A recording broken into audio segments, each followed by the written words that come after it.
آقا ما اتوبوس پیاده شدیم، من رفتم تو خیابون و اینا، بعد دو تا دختره بودن داشتن میرفتن، یکیشون خیلی خوشگل بود. دختر خیلی خوشگل، من اینو دیدم به این دوستم گفتم بریم دنبالش. بعد دیگه خلاصه اون هی به من گفت شماره تو بده وگرنه نمیذارم بری، من تا صبح اینجا وای میستم تا شماره تو ندی فلان. سلام بچه‌ها.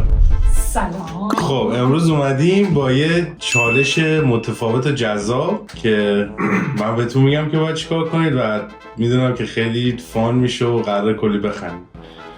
موضوع از این قراره که شما باید یه داستانی تعریف بکنید از گذشته راجع به دوست دختر یا دوست پسرتون بدون هیچ گونه سانسور و هرچی اون داستان و اون اتفاق خنده‌دارتر باشه بهتره. پس چند ثانیه بهتون وقت میدم فکر کنید و یک داستان خنده‌داری که داشتیم بدون سانسور شروع به تعریف کنید.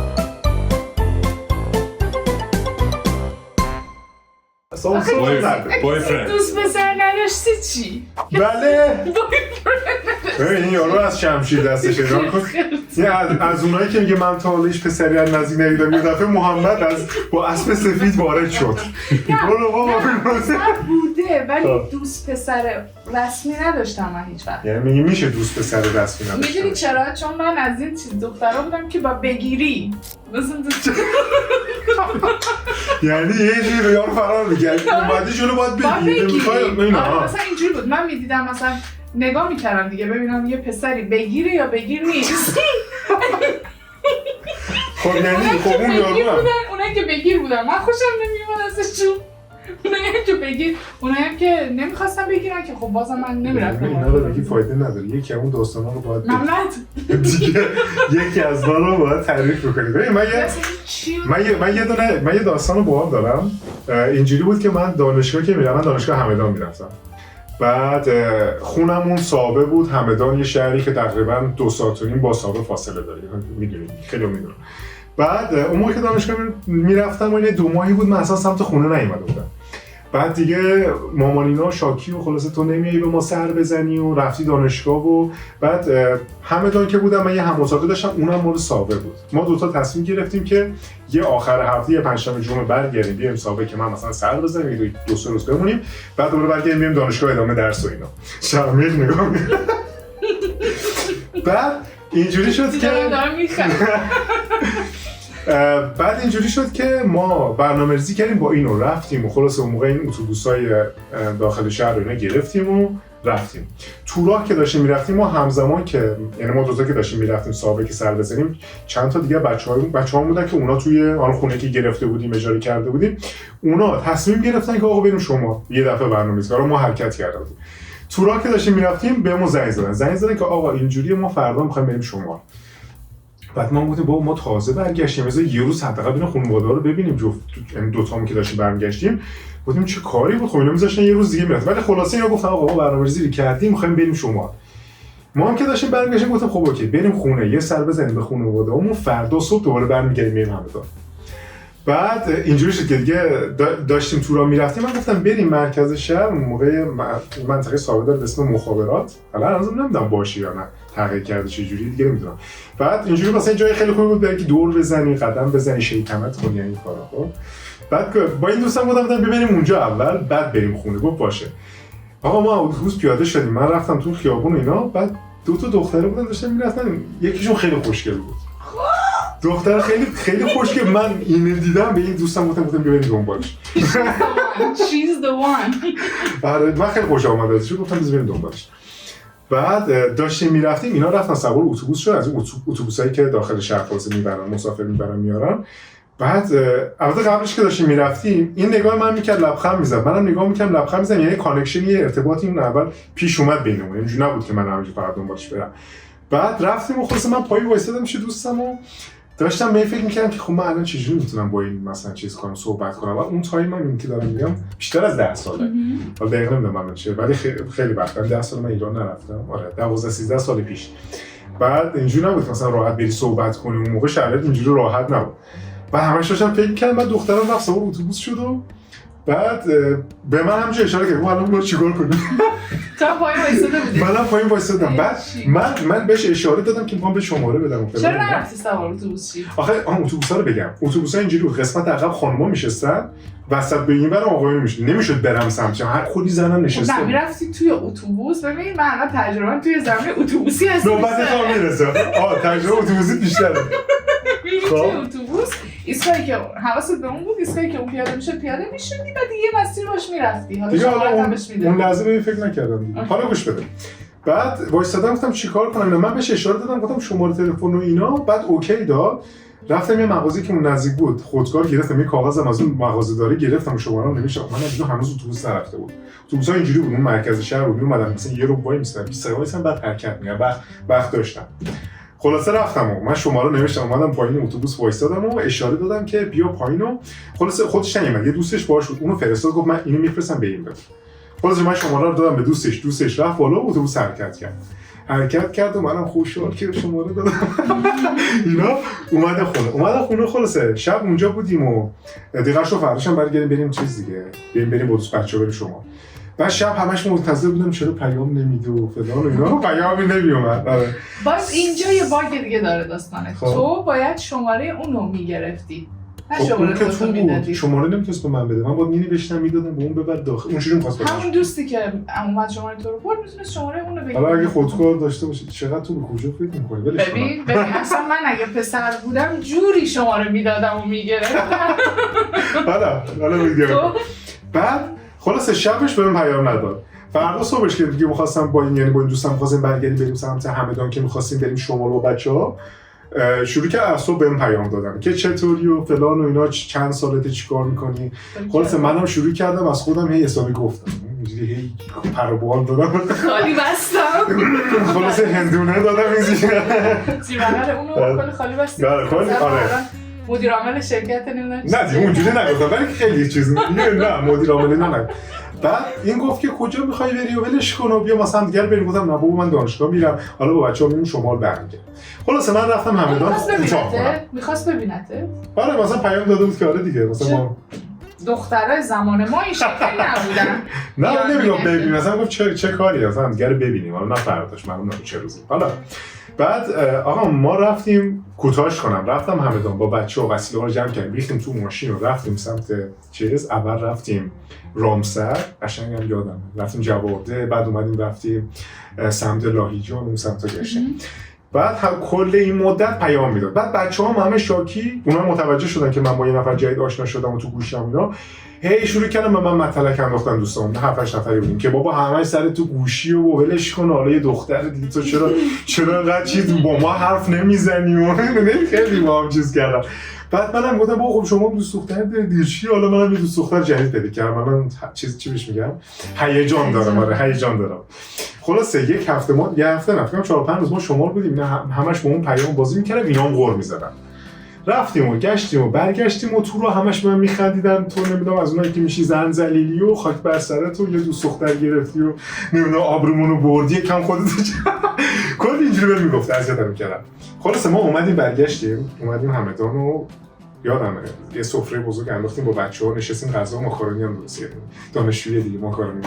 بعد نشستیم ماکارونی خوردن نه این به من میخنده این من اذیت میکنه بابا حالا میگه چی شده و اینا. بعد همش از من میپرسن حالا دختره چه جوری از دختره بگو چی بهت گفته و اینا هی میخندیدن به من. بعد بگو اینا چیکار کرده بودن اصلا دختره به من پیام نداده بود کل این مدت اینا منو اسکول کرده بودن اینا به من داشتن پیام میدادن خودشون جای دختره زدن. ببین چیکار کرده بودن.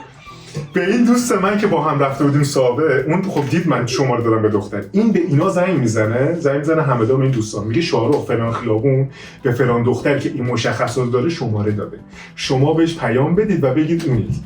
دوستان شاهرخ راضی ام ازتون. من خیلی بچه‌ها رو اذیت کردم اینا خواستن مثلا یه جوری منو چیز کنن اذیت کنن. بعد اینا به من چجوری پیام دادن گفتن یعنی اول که برام پیام اومد من میپرسم مثلا شما فلان بهم پیام دادن اینجوری پیام داده بود که من همون دخترم که تو اتوبوس بودم با دوستم تو اومدی شماره دادی به دوستم برام آورد یعنی من اصلا دیگه شک نمی‌کردم که این ممکنه اصلا اون دختر من میشه دیگه. دخترم بهت دیگه پیام نداد؟ نه دختر اصلا پیام نداد. دختر نمیدونم اصلا چرا گفت شماره بگیر. خلاص دختری که پیام ند اینو یه هفته منو اسکول کرده بودن، بعد دیگه مگه منو ول می‌کردن. اینقدر خالی بس چیا بهت میگفتن بعدش؟ وای خیلی خالی بسته بودن. بعد تا یه مدت بهم گفتن شارو خالی بم بلام نمی‌کش.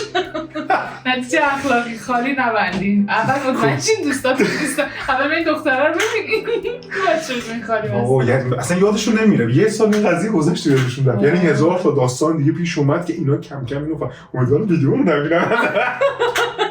اگه ویدیو می‌بینی کامنت بذارین اون که چیا چه خالیایی بسته. خیلی بعضی حالا نمیتونم تو دروغ بگم خیلی خالی هست. شما صداشو در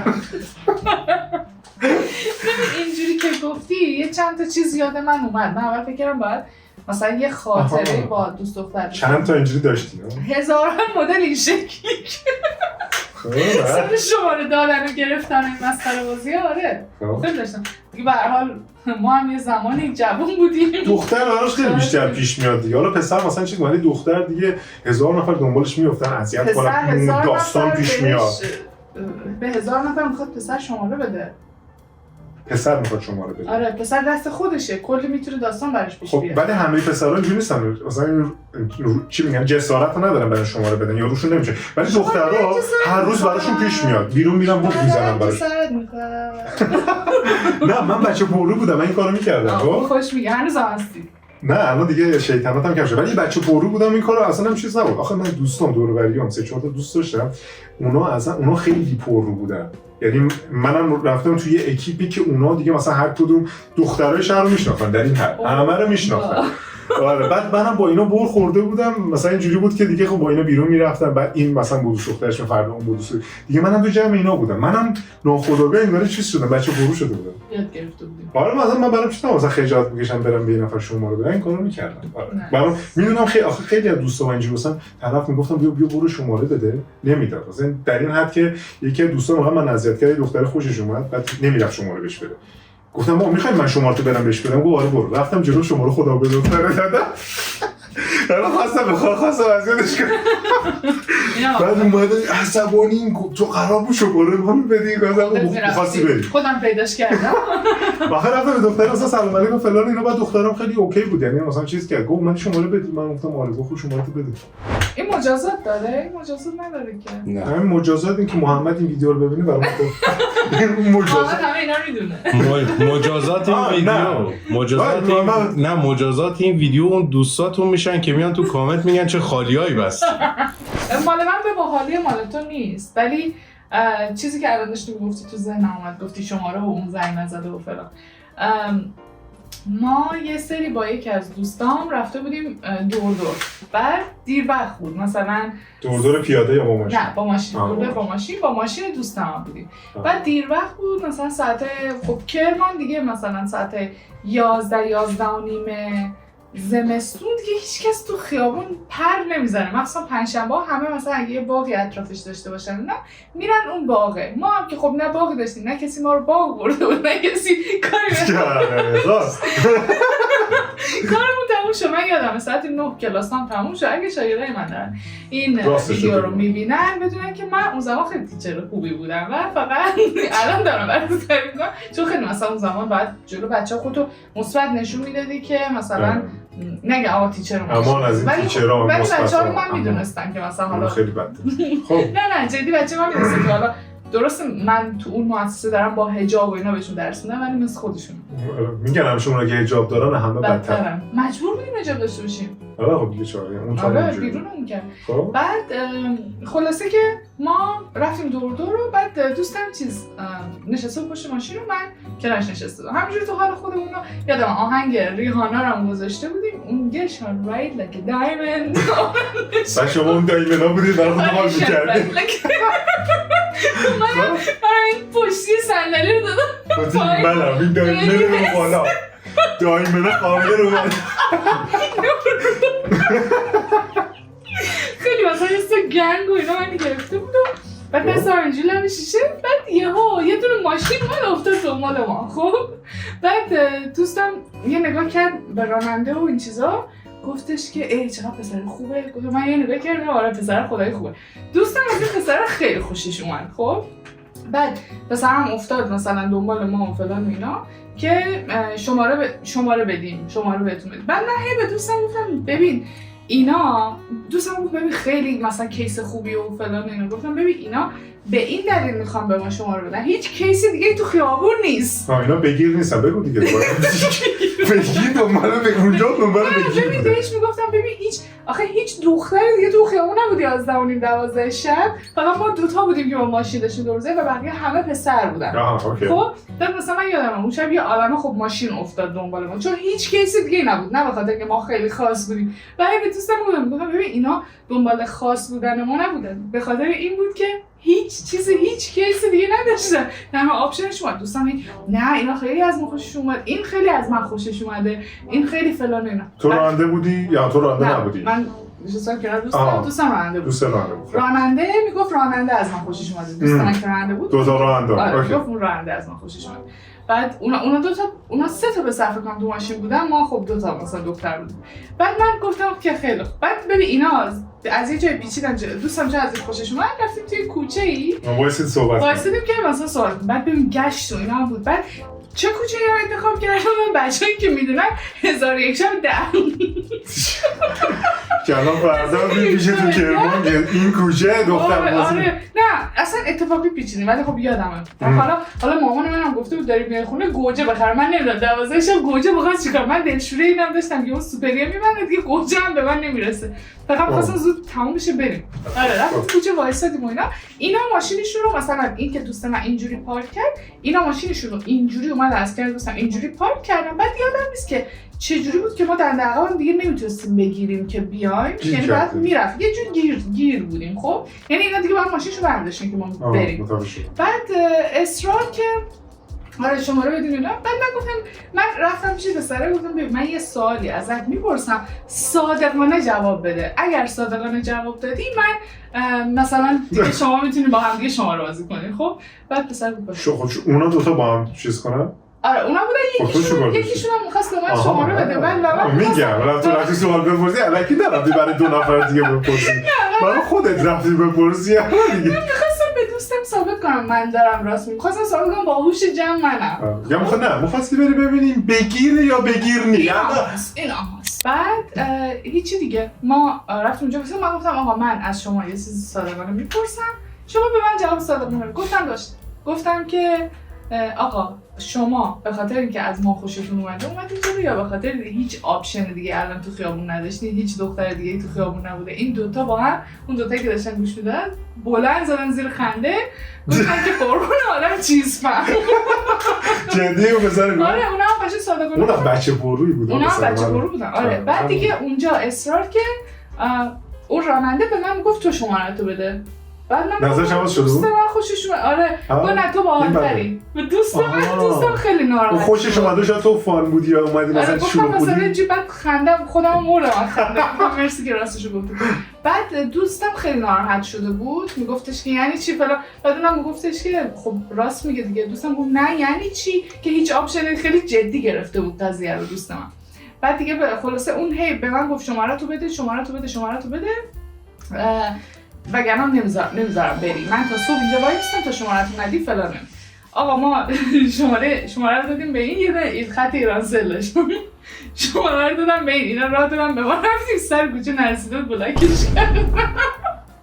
چرا؟ خب اصلا با خوشحاله چرا بلاکش کردی؟ آخه به درد نمیخورد. البته اونجا هم تا رفتیم گفتیم زده زیر خنده و گفتی باید این بچه پرواز ولش کنم. اصلا نه ببین اول دوستمو میخواست بگیر که اصلا بگیر نبودن. اول دوستمو میخواست به دوستم شماره بده، بعد یهو با یه جمله نظرش عوض شد میخواست به من شماره بده. بعد دوست من اولویتم بود تا اون. دوستم ناراحت شده بود مثلا میگفتش که یعنی چی به تو بعد من اونجا اصلا نمیخواستم شماره بدم و دوستم گفت با شماره بده این دست از سر ما برداره و دوستم میدونست که من چیکار خواهم کرد.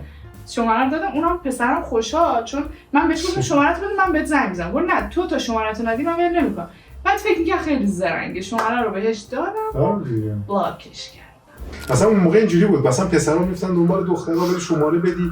الان دیگه مثلا نمیدونم راحتن دیگه الان الان دیگه قشنگ صحبت میکنن با دختر هم خوشش نیاد اینجوری به نظر من اتفاقا بهتره. دختر خوشش نیاد بیا آقا من مثلا خوشم نمیاد اونم قبول میکنه، یا پسر از این دختر خوشش نیاد میگه من خوشم نمیاد و قبول میکنه دختره. اون موقع اینجوری مثلا میرفتیم دنبال دخترم میگفتیم منت اینجا کشی نمیدونم اینجا فامیلمون هست بیا یه کوچه دیگه مثلا 15 تا کوچه عوض می‌کردیم یه جایی که هیچکی نباشه بریم مثلا 30 ثانیه شماره بدیم.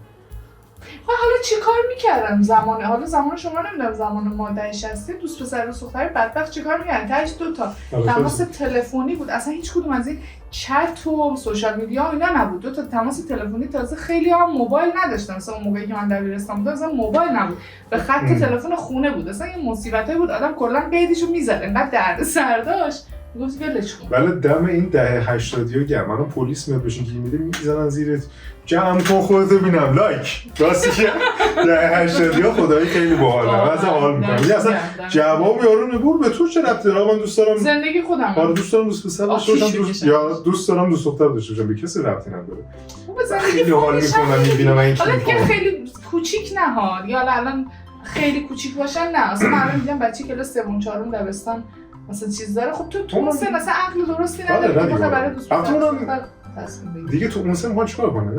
خیلی هنر کنم البته نمیدونیم فکر کردی اونا از همچین بچه‌ها زبلن همچین. اون دوره مثلا دوره که من حالا تو این سن تینیجری و اینا بودم مثلا من فکر می‌کردم من اون دوستان بگم مثلا خیلی ما دیگه مثلا لول بالاییم شیطونیم و هر کی بخوایم دوست میشیم و هر کاری دلمون بخواد می‌کنیم. من از جدیدا رو می‌بینیم مثلا جدیدا اصلا بچه کوچیک همه کار می‌کنه. مثلا ما فکر کردیم خیلی شاخیم. هیچی نبود. شرایط لکی دایمه. تو اون دایمنه بودی من رفتی یادم پرسیده که چی؟ رفتی از پرسیدی که از سری هیچ اینجا نبود تو دایمن بودی چی اینجا؟ تو میادی بودی شما اینه پول مهریه رو بذار وسط دایمن فقط دایمن مهریه رو بذار وسط بیا بگیری یا نه نیستی خدا نگهدار. مرسی از خاطرات خنده‌دارتون. یه روزی بشه تو رو بیاریم اینجا تو هم خاطرات بدونیم بگی ما دوتا اونور اشکال نداره من تو ویدیو بعدی از خجالتتون در میام. باشه یعنی حالمون رو میگیره من میدونم دیگه. مرسی بچه‌ها دمتون گرم. لطفاً اگر که خاطره جالبی چیزی دارید میتونید برامون بنویسید، ما دوست داریم بخونیم. برای این خاطره شیطونی بازیاتون. آره دوستتون داریم. خدافظ.